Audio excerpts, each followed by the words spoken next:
Grammy-nominated producer Jaron Howard faced some extraordinary challenges with his health, and he was faced with death. And because of that, he was inspired to make a life-changing transformation. The type of news that I got in 3 minutes was, hey, you had congestive heart failure. Doctor said within 6 months you'll be on dialysis.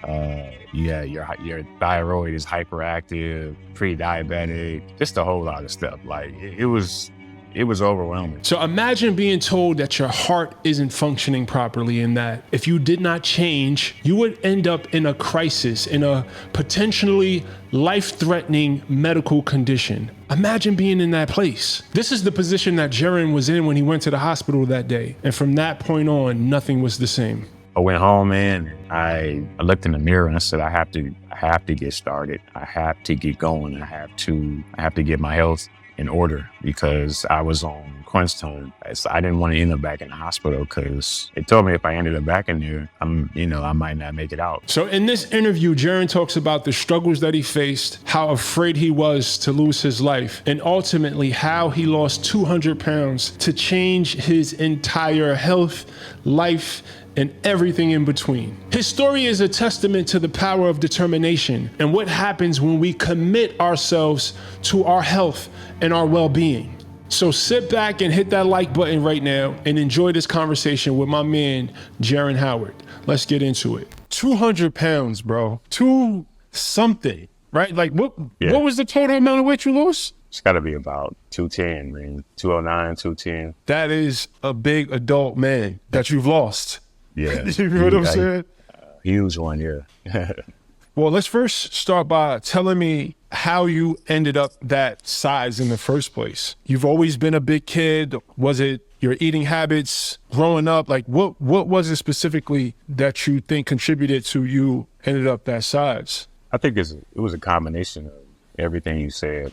Just growing up a big kid. Growing up, I was always not necessarily like obese. I'm sure medically I was, but I was always overweight. So overweight and eating habits, in the household, just overeating, after dinner, there's food, there's snacks, there's drinks all night and all day, throughout the day, basically. But after dinner was like, when it really hit hard, as far as like eating. The snack attacks. Snack attacks, man, all night. Just had the munchies without even, smoking nothing. Yeah. What was weight loss like for you up until the moment where you actually found success? I'd say up and down, man. It was like a seesaw. It was just, I get to a point where I would realize that I was too big, then I get a little bit of motivation to want to lose some weight. And then I'll lose 40 pounds, 50 pounds. And I think I've made it, but still I'm obese. But, you lose one shirt size and, your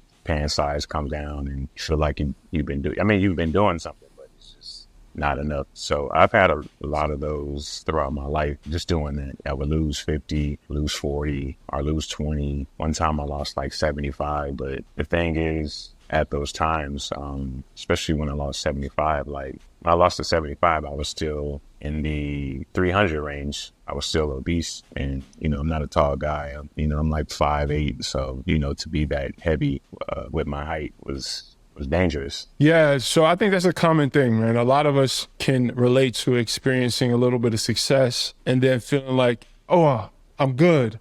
And then you take your foot off the gas and next thing you know, you just gain back, all the weight plus more. From now being in a position where you've actually reached your goal, what advice would you give to someone who experiences that over and over? And they like, what advice would you give them to kind of fight against that complacency? Are you a driven, ambitious person, but you also struggle a little bit with your health? Have you been on this roller coaster of weight loss, fails, and feeling frustrated and lost, and at times you just feel hopeless, like maybe I'm just supposed to be fat? I remember having that thought. Trust me, I know how frustrating that feels, and I want to help you break free from that cycle. I've helped so many of my clients get over that mental and emotional hurdle so that they can finally reach their weight loss goals and keep the weight off for good. So if you're ready to commit to your health, if you're at the place where you reach your breaking point, then I want to talk to you. Click the link in the description to sign up for a free discovery call. This is going to be an opportunity to connect with me one-on-one. So this is only for the person who is truly ready to commit to themselves and invest in their health. Don't let another day pass feeling frustrated. You don't have to feel lost anymore. There is support out here, and I want to be a part of your success story. So click the link and sign up for a discovery call. Now is the time. No more procrastinating. It's time to lock in. Let's go. Advice I would give is just ground yourself, program yourself, because it's a mental battle. The weight's going to come off, but the mind is what you're fighting at the end of the day. Get your mind there first. What does that look like, right? Let's say I'm 350 pounds. I'm listening to you. I'm inspired by your journey. You're like, yeah, man, get your mind right. What does that mean? A lot of like self-talk, man, like self-talk and motivating yourself, organizing what's around you, because people in general can, hold you back from reaching those, especially a goal like that. If, like you say, if you're 350 pounds and you're trying to get down to a healthy weight, like just know your circle, know who's around you, program yourself. Can't say that enough, because what was the process of programming yourself like? With me, it was just research. So research, trial and error, just doing things and failing, a lot of failing. So not saying you have to fail a lot, but just be open to fail, because that's going to get you to where you need to be, instead of just trying to make it a perfect journey, which it's not going to be. You're going to fail. I mean, you'll diet and you'll work out and you get on the scale and it's not going to move. That can be a part of failing, but just let that motivate you to keep going and not, worry about, what's in between the journey. Just focus on the end part. I would tell people, do some research and don't just deep dive into doing different diets and this and that. Like, just see what works for you. Everybody's different. See, this is all solid advice, because the important thing you said was trial and error, right? Because when you combine the intimidating factor of doing research, right? Because there's so much information out there. So I know a lot of people are wondering, like, man, I hear Brix say this, I hear this person say that, they say don't eat this, they say don't. So it's like confusing and overwhelming. But I think when you approach it with this experimental type energy, where you're like, right, hey, I don't know which one of these things are the right thing, but let me test it. Let me right, see how my body responds to it. Let me see how I feel. So kind of approaching it with that inquisitive, experimental type of attitude, I think is golden. It's absolutely golden. It is. Yeah. All right. So you experienced some health issues that inspired this drastic change. All right. So tell us a little bit about what was going on with your health at the time. I grew up with asthma and I was having some breathing issues on that day. And then I got rushed to the hospital. When I got there, they put me on oxygen because my oxygen was dropping. So they put me on oxygen and then they admitted me to the hospital.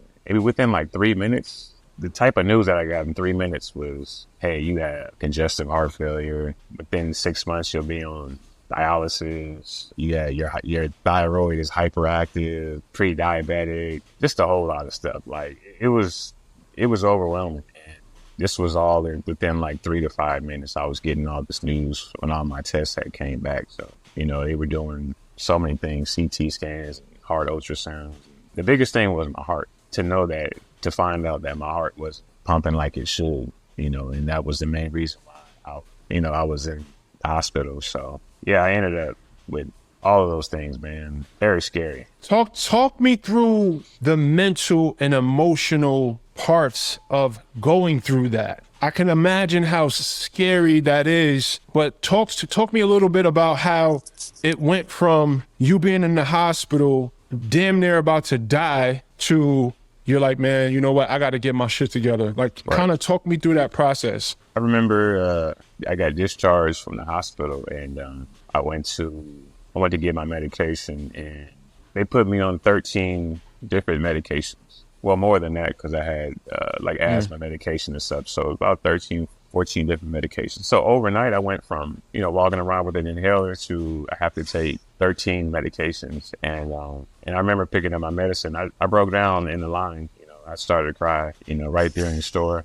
I remember going to the pharmacy and, I broke down. And that was like my breaking point, where to have so many bags of, medication, like, in my early 30s, like it just didn't seem right to me. And I went home, man, and I looked in the mirror and I said, I have to get started. I have to get going. I have to get my health in order because I was on crunch time. So I didn't want to end up back in the hospital because they told me if I ended up back in there, I might not make it out. So I said, well, I have to do something. You know, I have to start valuing my health. And I did. You know, that week is when I started. I made a plan and, you know, I did a lot of research and like we just discussed, like, you know, a lot of trial and error, but that was like my moment of, you know, clarity, just reading my, you know, my test results and being on all these different types of medication. You know, some people don't know about, you know, blood pressure and this and stuff like that, like numbers.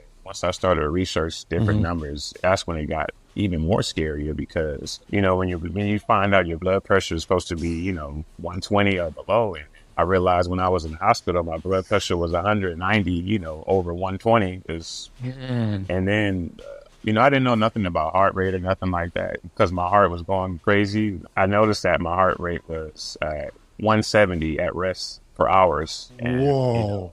you know, yeah, it was at 170. And, you know, I remember my doctor told me to get a watch to track my heart rate. And, man, I used to do simple things around the house, like pick up clothes off the floor and then I'll get back up, and then my heart rate would jump to like 180 for about 15 minutes. I knew then too. I was like, man, I had to do something about this. Let me give the viewers a little context on the heart rate thing. My average resting heart rate is about 45 beats per minute. His heart was working 3 times harder to produce enough oxygen in blood to keep him alive. So my heart rate gets that high when I'm doing sprints. And your heart was beating that fast just sitting in a chair. I was laying down in the bed. It was at 180. Oh my God. Nonstop. Just whoa. Was there. I was sweating. The thing is, it gave me like anxiety medicine and like nothing would help. They did the ultrasound and they found it. They said, hey, it's the heart. Something is wrong. You know, my blood oxygen levels were dangerous low. Oxygen levels in general dangerously low. So it's like they figured it out, but it's like, well, we have to start working on him because that heart rate is high. You know, I wasn't pumping enough blood around my body to, you know, create that blood oxygen. It was crazy, man. It was scary. Yeah. So what was your first step, right? You're like, man, F this. I don't want to be on these medications. I don't want to die. You know, what was the first thing you did? The first thing I did was I started to remove foods out of my life. I stopped eating out. So you went completely cold turkey with eating out, no eating out. What foods were you removing? Fried food, soda, anything that was going to affect the heart. So it was fried food, soda, sugar, pork. I see a lot of fried food, man. Like I had to remove that immediately because of. Was it hard, or was it like, man, I don't want to die, so it was easy to let it go? Talk to me about how it was. Honestly, it was both. It was hard just because at that point, you know, at that high emotional point, like I wanted to eat everything in sight because of, you know, what I was going through. It started to become easy because, like you said, I had those moments. It's like, you know, I do not want to die. Like I want to live.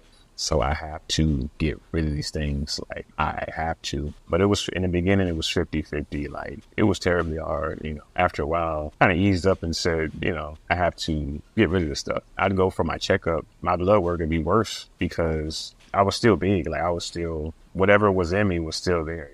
As far as being big, as far as like the heart problem and all that, like, so the only way that I was going to, for my blood work and everything to start to change, my blood pressure is through food.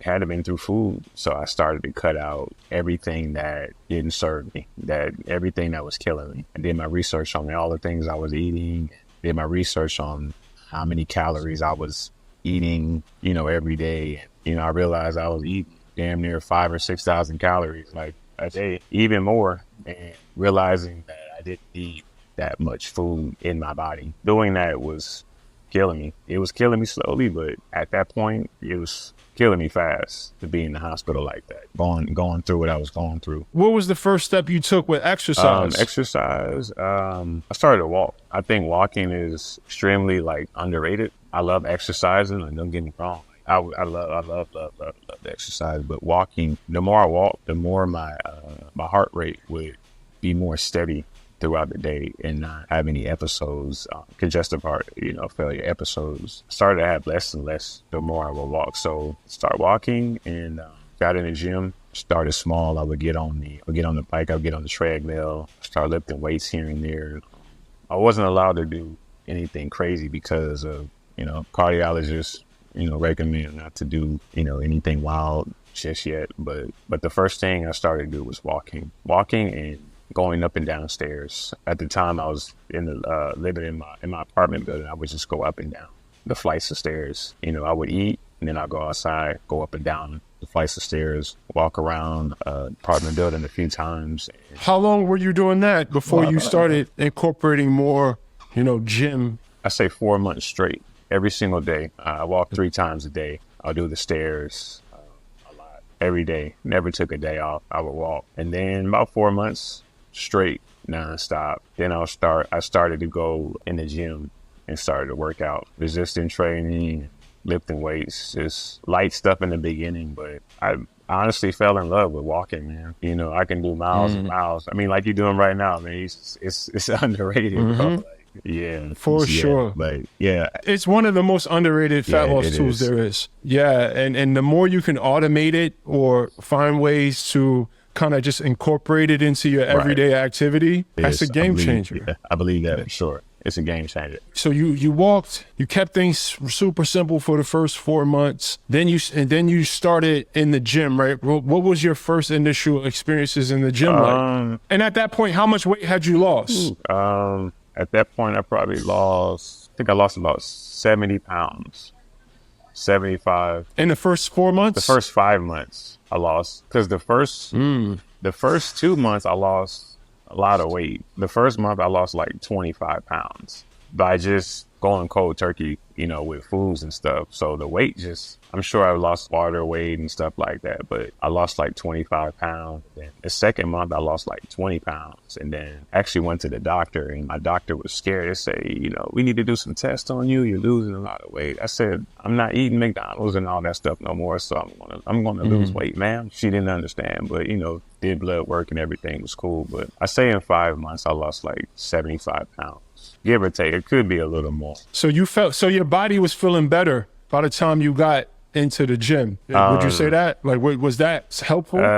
It was helpful mentally, because honestly, like I was still big. And I think about it now, like I just wasn't satisfied with, and then I was still scared because I was still on my medication and stuff. And, I still had that anxiety around, my heart health. So I really didn't feel it, physically like I thought I would. I started feeling it physically when I started to get to the gym, when I started to lift weights and get on the bike and get on the treadmill.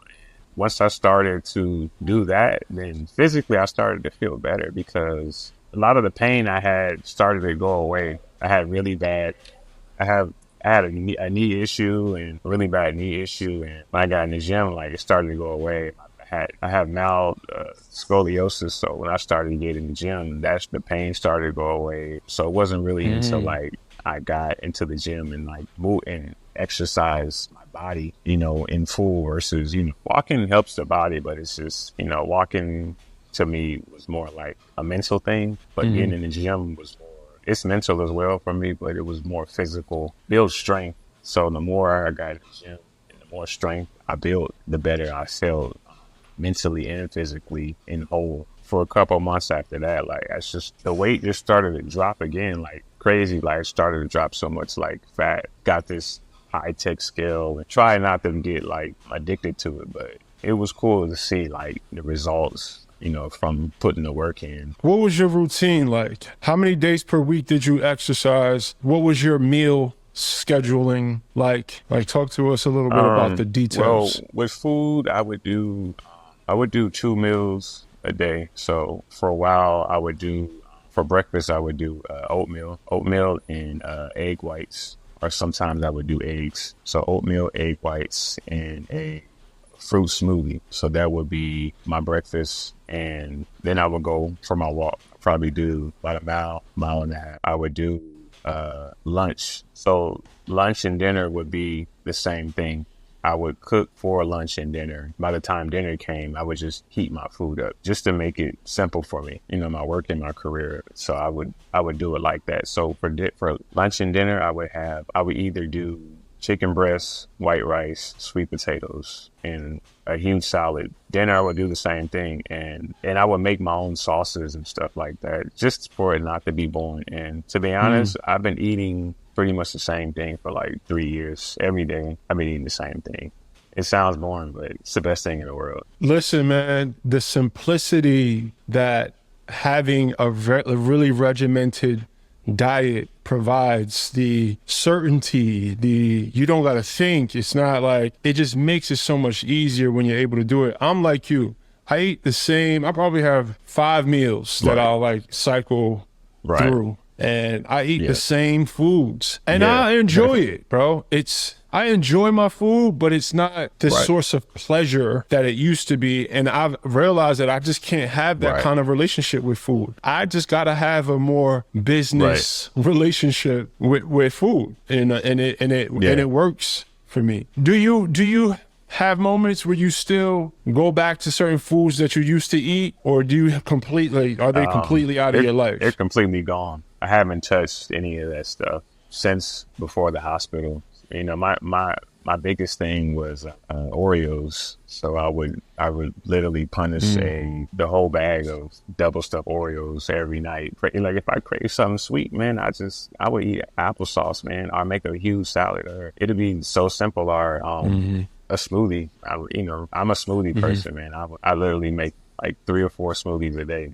Me and the blender are married at this point, so I'm a smoothie person, man. So I don't eat nothing that I used to eat, and the past 3 years has been the same thing every single day. Like you said, you have like five different meals, things that you eat, like, and that's really it. And if I change anything in my meals, it's just I'm switching out a vegetable. That's really it. But I'm really eating the same thing as sweet potatoes. I'm either making ground chicken meatballs, I make chicken breasts, and then a huge salad, and then I'll eat a bunch of fruit, smoothies. If I want something sweet, I'll eat some dates. That's really it. It sounds like we eat the same I damn remember diet, seeing bro. you had It's posted those crazy. sweet potatoes on your Instagram. I'm like, man, them sweet potatoes look like they fresh out of a restaurant. You had made them in the air fryer, I believe. Yeah.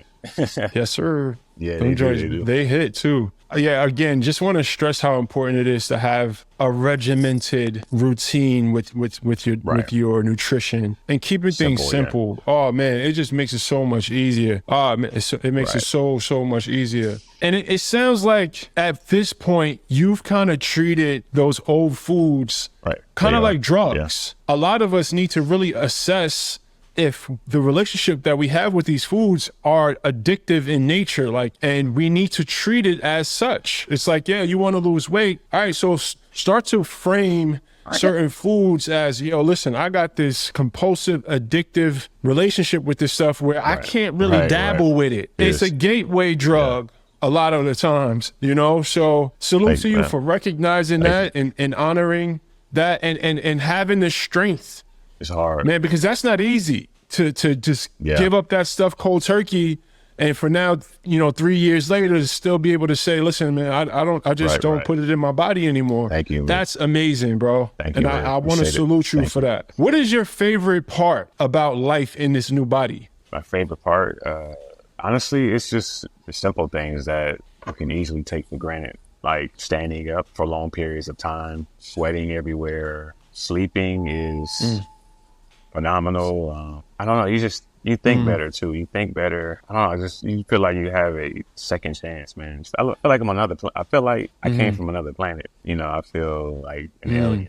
Honestly, I would say simple things, man. You start to enjoy, the things that you enjoy before, and you get this new body or whatever. Like you start to enjoy them, times a million, and you start to appreciate things like that. Going outside and walking and going to the mall. I just remember being big and going to the mall, and I would have to I would sweat so bad. I would have to hold on to the wall and stuff like that because I feel like I was going to pass out and stuff like that. So, and remember going to the mall last week and was in the mall for hours and didn't even realize it and didn't break one sweat. Those things. And just, when you go to, get your doctor's checkup and nothing's wrong. That's a beautiful feeling to walk out of there knowing that your blood pressure is normal, your blood work is balanced, and your doctor looks at you and says, nice and healthy, and then says, see you in 3 months. That's number one right there. That always makes me smile. Walking out of that office, hearing those words, and then didn't prescribe you any medication, complimenting you on what you've been doing, and even asking you for tips. So even when you have a doctor asking you, how did you do it? And you're doing something monumental. Yeah, I love that, bro. It's like the access to gratitude that we have living life in this new body, right? Getting a second chance is a phenomenal life hack, right? I feel like it because gratitude is such a powerful experience, a powerful force. And I think us having such contrasting experiences, we have the privilege and luxury of being able to draw gratitude from standing up for 10 minutes. You know what I'm saying? Exactly. Going up a flight of stairs or sitting on a plane and fitting in the chair. It's like little things like that just fill me with bliss, and it feels like I'm getting so much more out of life than everybody else. That's I kind of feel that way. It's like life post obesity is sweet as fuck, cause and I try to do all that I can to show people that, man, because the journey is so worth it, bro. It's tough, but I promise, and I tell people this all the time, losing weight is so much easier than being fat. It is. You feel what I'm saying? It's so much easier than just sitting there and being in that existence that just drains you of all the beautiful things of life. You feel what I'm saying? Mentally, physically, emotionally, it's just a sucky way to live, in my opinion. So that was beautiful to hear you express that, man. And I felt that, I felt that deeply. Pause. Closing thoughts, right? Because I'm pretty sure a lot of people ask you for advice. When people ask you, what should I do? What's your usual spiel? As far as just weight loss and whole, honestly, not to pump your head up, but when I got out of the hospital, that's when I found your channel. And I'm when I seen your journey and your transformation, how you look so different. Because one thing was how am I going to look? I'm this big. I'm how are people going to perceive me, being a smaller guy? How am I going to look? I just need some motivation. So that's when I found your page. I found your YouTube. I started to watch and get inspiration from your videos. It showed me that I can do it. If I got started, it made me excited about the journey versus being scared. So I would tell people to find a way to get inspired. It's not going to be easy, but the more motivated you are, the more smoother the process is going to be, with having a weight loss journey. So find a way to get motivated, find an end goal, stay motivated throughout the process. Be intentional about that. Be intentional about seeking inspiration when you feel discouraged, when you feel yourself drifting.